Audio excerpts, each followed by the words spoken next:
Oke, selamat pagi semuanya. Hari ini kita perpanjang asinkron.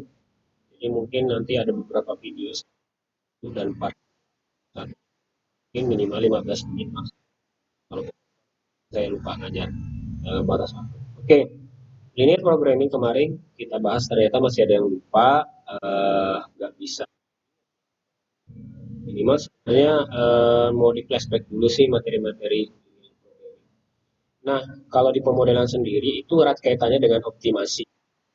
Kalau linear programming sendiri biasa disebut dengan linear optimization. Linear optimization. Nah, linear optimization sendiri sering digunakan untuk menyelesaikan permasalahan yang eh, bisa dibilang yang pernah kalian dapatkan di semester 1 ya, di PPB tentang pemodelan ya. Nah, kali ini sih sebenarnya kita hanya menyederhanakan beberapa permasalahan nantinya akan kita temui. Jadi saya nggak akan terlalu jauh karena ternyata teman-teman satu SMP202 ini perlu belajar. Oke, seperti yang sudah saya janjikan minggu lalu, kita akan pelan-pelan saja sampai kalian memahami. Masih ingat nggak kalau misalnya kita punya permasalahan seperti ini? Permintaannya itu dimaksimalkan fungsi P sama dengan X tambah 2Y. Oke, ini tuh yang disebut fungsi objektif. Objektif atau kalau di bahasa Indonesia itu di tujuan. Sedangkan ini kan tujuannya tadi fungsi tujuannya yaitu memaksimalkan nilai P sama dengan X, Y. Berarti ada beberapa variabel yang akan dicari yaitu X dan Y. Nah, X dan Y sendiri ini teman-teman itu nanti merupakan sebuah batasan. Subjek, sorry ya, ini ini, ini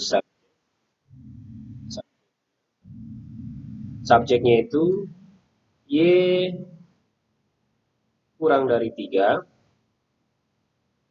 X tambah Y kurang dari atau sama dengan 5, X tambah Y atau kurang 2Y kurang dari 2, X dan Y itu semuanya bernilai positif. Nah, semua ini adalah yang disebut constraint. Ya, constraint. Kalau di bahasa Indonesia itu batasan. Jadi kalau ada yang sering nyebut constraint itu apa? Itu adalah batasan, teman-teman. Oke, jadi pahami dulu di sini, teman-teman. Perlahan ya, kita ambil dulu yang ini, yang X plus 2Y, misal kayak gini. Maksimalkan berapa yang bisa diperoleh dengan mencampur bahan X dan bahan plus 2 kali bahan Y. Jika bahan Y kurang dari, dia tidak boleh lebih dari 3. Nah, kalau misalnya dimodelkan dalam sebuah cerita ya. Sedangkan X plus Y atau bahan X dan bahan Y ditambah bahan Y tidak boleh lebih dari 5 atau kurang dari 5 atau sama dengan 5. Dan barang X dikurang 2 kali barang Y tidak boleh lebih dari 2 atau kurang dari 2 atau sama dengan 2. Sedangkan X dan Y itu adalah yang positif. Istilahnya barang-barangnya itu ada gitu, bukan utangan. Nah, ini sebenarnya model-model matematis yang sudah ada, teman-teman. Oke, sekarang saya coba ini dulu ya, biar nggak 2 kali ya.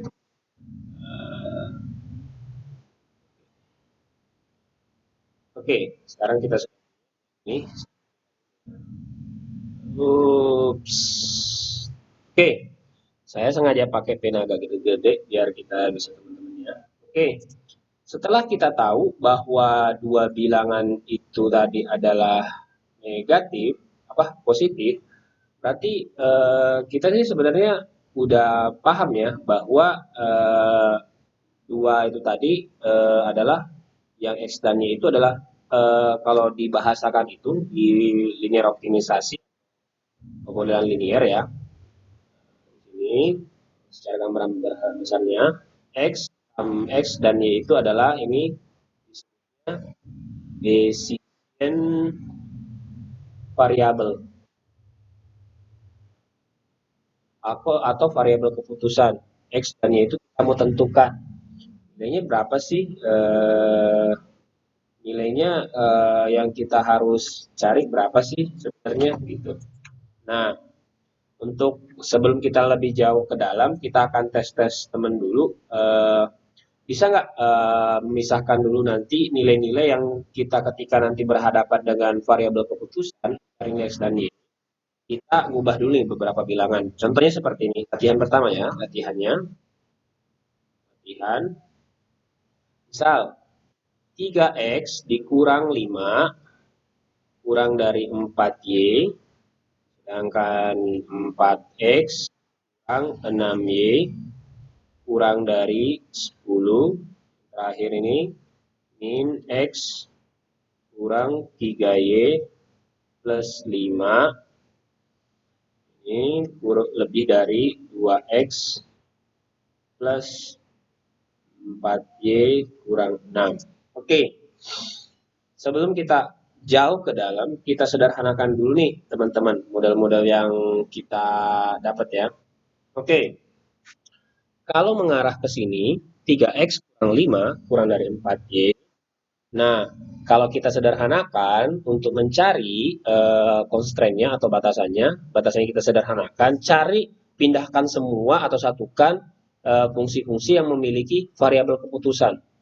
Jadi kan ini 3X kurang 5 kurang 4Y berarti 3X 4 pindah ke sebelah kiri berarti kurang 4Y. Ini berubah jadi berapa? Sama aja ya. Kurang dari sama dengan 5. Sedangkan yang ini yang di bawah 4X kurang 6Y kurang dari 10 berarti tetap ya. Ini tetap X kurang 6Y kurang dari 10. Tapi masih bisa disederhanakan teman-teman. Dibagi 2 ya. Ini berarti 2X. Ini berapa? 2X kurang 3Y. Ini kurang dari 5. Nah, tapi sebenarnya ini juga masih bisa disederhanakan. Kalau misalnya yang kita cari itu misalnya nilainya lebih dari atau kurang dari. Misalnya ini kan tadi udah dapat ya 2X kurang 3Y kurang dari 5. Kalau kita ubah lagi min 2X plus 3Y karena perkalian ini ya negatif berarti tandanya pun negatif berarti sama dengan 5. Jadi ada syarat khusus ya. Pertidaksamaan ini berubah tanda kalau misalnya dikali dengan pembaginya. Sekarang saya tanya, berapakah hasil dari ini ketika ini disederhanakan? Min X tambah kurang 3Y plus 5 kurang 2X plus 4Y. Kalau kita sederhanakan ya, ini kan min X plus 3Y kurang 5 lebih dari plus 4Y kurang dari 6 kurang 6. Berarti kan mini min X kurang 2X. Benar nggak? Ini kan plus 3Y kurang 4Y. Ini lebih dari ini pindah ke sebelah 6 tambah 5. 6 tambah 5 kan ini hasil akhirnya berarti ini kan min 3X. 3Y kurang 4Y berarti minus ya. Minus Y. Ini lebih dari ini minus. Ini minus 1. Tapi kalau diubah perkalian ini lagi, berarti dia akan berubah tanda menjadi 3X plus Y kurang dari atau sama dengan 1. Nah, itu dulu. Kita fokusnya di perubahan nilai atau perubahan tanda. Sekarang, bagaimana caranya kalau kita menyelesaikan permasalahan menggunakan grafik, teman-teman? Oke, sekarang kita pindah.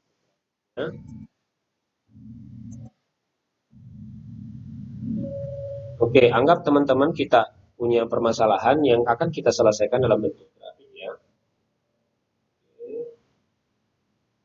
Oke, sekarang gini, kita memiliki fungsi Y kurang 2X kurang dari 3. Nah, tadi ini kan kalau kita mau membentuk dalam grafik, berapa sih nilai yang harus berubah? Kita kan bisa sebenarnya bisa menambahkan nilai dua di setiap sisi. Kalau misalnya ini ditambah 2x atau misalnya pindah ruas, berarti y-nya itu kan sama dengan y kurang dari 2x 3. Nah, sekarang kita akan coba menggambar nih, berapa sih nilai y itu ketika 2x. Nah, perlu dipahami teman-teman, dalam nanti optimasi programming, ini tuh bisa menjadi nilai x, nilai y. Sorry, ini dulu ya, biar nggak ambil tandanya. Berubah menjadi x1, ini berubah menjadi x2, tergantung dari kebutuhan persamaannya. Nah, teman-teman, kalau misalnya kita udah memiliki pertidaksamaan y kurang dari 2x, nah, teman-teman bisa mencari dulu persamaan garisnya ya, representasi dari grafiknya gitu. Nah, kalau kita lihat, kalau y-nya ini di atas, berarti kalau misalnya x-nya itu 0, berarti 2, ini kan dimulai dari nilai 0 ya. 0 berarti y-nya berapa? 2 kali 0 tambah 3 berarti y-nya adalah 3 ya. Berarti 1, 2, 3. Nih, 3.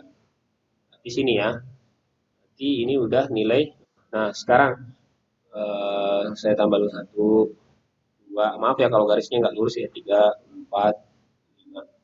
Nah, sekarang kalau misalnya nilainya itu 1, 2 kali 1 tambah 3, berapa tuh? 2 kali 1, 3, ini berapa tuh? 2 tambah 3, 5 ya. Jadi 4, 5. Di sini nih, 1 ini 5. Kalau kita ambil garis, ya nih yang garis dengan ini. Nah, berarti tambah banyak dong Pak. Iya, grafiknya nanti dia nanti, sorry. Berarti grafiknya bisa tambah gede dong Pak ya, sepanjang garis nanti. Oke, anggaplah seperti ini ya. Kalau harusnya kan titik 1,5. Kalau misalnya dia dapat 2, 2 kali 2, 4, 4 tambah 3, berarti kan 7. Jadi saya di sini gitu. Duanya nanti setara dengan 7, ini setara dengan 7 gitu ya. Sesuai dengan persamaannya gitu. 5 setara dengan satunya gitu ya. Intinya ini persamaannya sama dengan Y, kurang dari 2x. Oke, pertanyaannya adalah, ini kan ada tanda Y kurang dari 2x plus 3. Nilainya itu di bawah garis mengarah ke X, areanya itu di dalam atau di bawah? Maksudnya ini, nilainya itu apakah nanti daerah arsirannya itu apakah berada di kurva X yang bagian sini atau di kurva Y, di atasnya atau di bawahnya. Nah, kalau kita lihat di sini, ternyata kurvanya itu berada di atas ya. Kurvanya itu berada di sini nih, daerah arsirannya. Karena yaitu kurang dari 2x plus 3. Berarti daerahnya kan bisa kita tahu berarti di bawah ya, batasannya ya. Batasannya itu nggak boleh lebih karena y-nya kan maksimal cuma segini, berarti di bawah. Berarti ini batasannya. Nggak boleh lebih dari luas arsiran ini. Nah, sekarang